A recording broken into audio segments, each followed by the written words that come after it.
In the video on z-interval for a proportion, we saw an interval estimating the proportion of votes candidate A would receive. The sample size was 600 and it led to a margin of error of 4%. Now the same polling agency, recognizing that the race between candidate A and candidate B is so close, would like to have its next sample be large enough to yield a margin of error of at most 3%. This is accomplished by looking at the margin of error formula. The confidence level will remain at 95%, so the critical z-score of 1.96 will still be used. We're expecting the population proportion to be close to 0.5, so we're going to use this as p in the formula.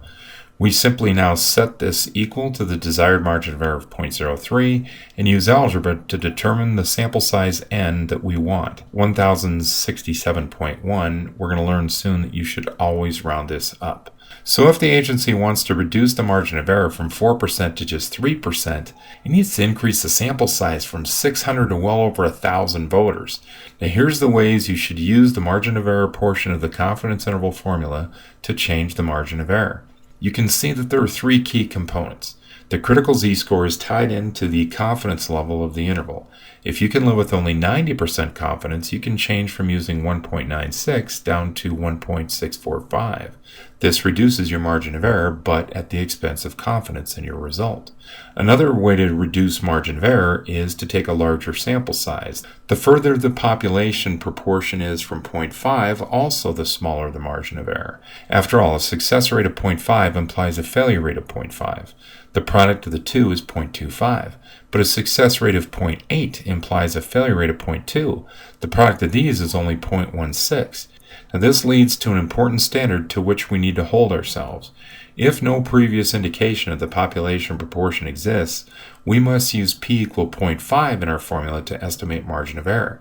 It's because this leads to the worst case scenario of the 0.25 product. Arbitrarily choosing 0.8 for the proportion in the formula yields only a 0.16 product in the numerator and arbitrarily suggests that we can get by with a smaller sample. Use 0.5 unless there's good evidence from previous reliable information suggesting a different value.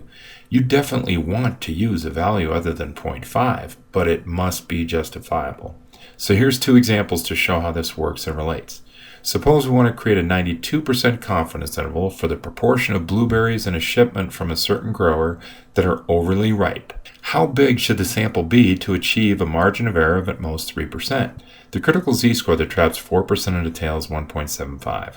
With no prior indication of the overall proportion of blueberries that are overly ripe, we must use 0.5. Set this margin of error formula equal to the desired margin of error and solve for n, the sample size. This yields 850.7. Always round up. Using 850 technically produces a margin of error slightly above 0.03. Rounding up ensures that we meet our goal of a margin of error at most 0.03. One last tweak to this problem.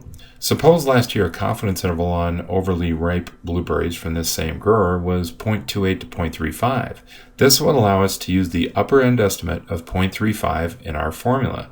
Recalculating our necessary sample size using 0.35 for p star, we're able to justify a sample of only 774.1, rounding up 775.